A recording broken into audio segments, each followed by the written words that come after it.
Back to my channel MJ diary. আজকে এই ভদ্রলোকের জন্মদিন, তো আজকে তাই তাকে দিয়েই ব্লগটা স্টার্ট করলাম। আর আজকের মেনুতে দেখো আমি কি কি রান্না করেছি। আমরা যেহেতু ভেজ খাচ্ছি সেই কারণে 5 রকম ভাজা আছে, পালং পনিরের তরকারি আছে, আর বেগুনি আছে, আর তার সাথে ফুলকপি রোস্ট, আর ওখানে মণিমা তৈরি করা পায়েস, আর আমাদের আশ্রম থেকে আনা পায়েস আর শুক্তো। এই দিয়ে আজকে আমাদের বার্থডে বয়ের মেনু সেট করা হয়েছে। আর আজকে বার্থডে বয়ের সাথে সাথে আরেকজন জানো তো খুব ভালো একটা কাজ শিখেছে, সেটা হচ্ছে নিজে হাতে খাওয়া দাওয়া। দেখবে আমি একটুখানি ছোট্ট একটা ক্লিপিং তুলে রেখে দিয়েছি তোমাদের দেখানোর জন্য। তো আমরা খাওয়া দাওয়া তো করছি এখানে, আর একজনকে আমি একটু পরে মানে এটার আগেই আমি খেতে দিয়েছিলাম, তো ক্লিপিংটা তোমাদের শেয়ার করছি। দেখো যে সে মানুষটি খেতে শিখে গেছে, নিজের হাতে টুকুস টুকুস করে খাচ্ছিল, কিন্তু বেশ ভালো। এই দেখো ওর জন্য একটু ডাল করেছিলাম, কারণ ও তো এত শুকনো শুকনো খেতে পারবে না। তো মানুষটি কিন্তু টুকটুক টুকটুক করে খাচ্ছিল, দেখলাম পরিপাটি করে। যাক, পুরোটা খেলেই শান্তি।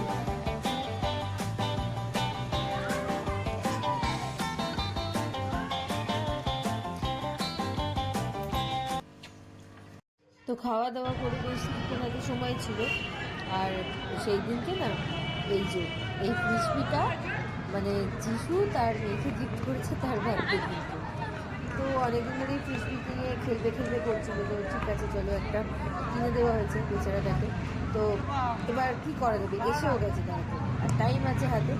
তো সেই কারণে ভাবলাম ভেরি গুড, চলো ওটাকে নিয়ে একটু বসি। এবার আসবো কোথায়, আমাদের এখানে পরপর যে মাঠগুলো না, মাঠে খেলা হচ্ছে, তো ফুটবল খেলা হচ্ছে আমাদের এখানে নবীন সংঘ ক্লাব থেকে অ্যারেঞ্জ করে। তো এই মাঠটা আমি তোমাকে দেখাচ্ছি। তো ওকে আমি দিয়ে দিই, দেখাচ্ছি এটা নিয়ে খেলছে ও দেখছি নিজে নিজে বেশ খেলছে। আমার ভালোই হলো যে আপু খেলা শিখে গেছে, আমি আরো শেখাতে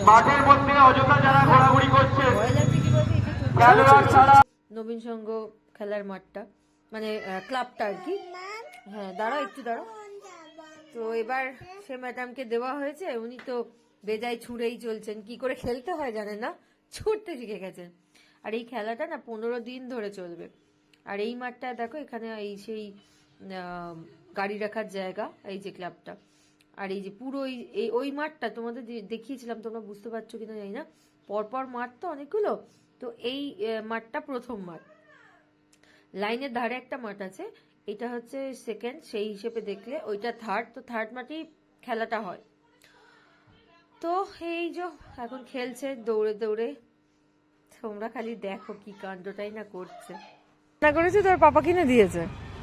তো এখন দেখো মনের সুখে ফাঁকা জায়গা, তবে ওর মনটা একটু দুঃখী যে দিয়া এখানে আসেনি, দিয়া এলে আরো খুশি হয়ে যেত। ওয়েট করছিল, কিন্তু দিয়াকে আর আনা যায়নি। ও তো অনেক সকালে ওঠে, ও ঘুমিয়ে পড়েছে, নিজের মতন নিজেই খেলছে। চলো ওর মতন একটু এনজয় করুক। একটা আঙ্কেল পেয়েছে, আঙ্কেলকে নিয়ে খেলছে।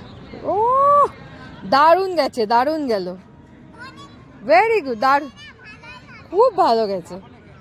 ওই দেখো আঙ্কেলটা ছুটে, ধরতে হবে তোমায়, ধরো ধরো ধরো ধরো ধরো, ছুটে এসে ধরতে পারো। কিন্তু দেখায়নি, কিন্তু খুব সুন্দর থ্রো করছে, কিন্তু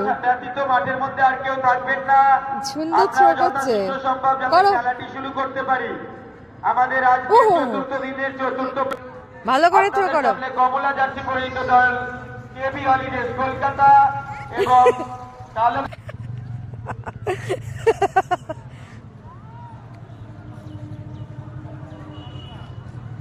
ফ্রিসবিটা বেশ ভারী, চলো ওই যে ছুটছে, বেশ ভালোই ছুটতে পারছে ওইটুকুনি মানুষ হিসেবে। সুন্দর সুন্দর, চলো। আর রাত্রিবেলা ছোলার ডাল আর রুটি তো নয়, পরোটা, এই দিয়েই আমাদের তোর বাবার বার্থডেটা আমরা মানে সেলিব্রেট করেছি। আর দাদাভাই একটা ওকে গিফট দিয়েছে, জামা দিয়েছে। তো আর আমি এখন অব্দি কিছু ওকে দিয়ে উঠতে পারিনি, যাই হোক ওগুলো তোমাদের পরে দেখাবো। এখন চলো টাটা, বাই বাই। আজকের মতন ব্লগটা কেমন লাগলো প্লিজ জানিও।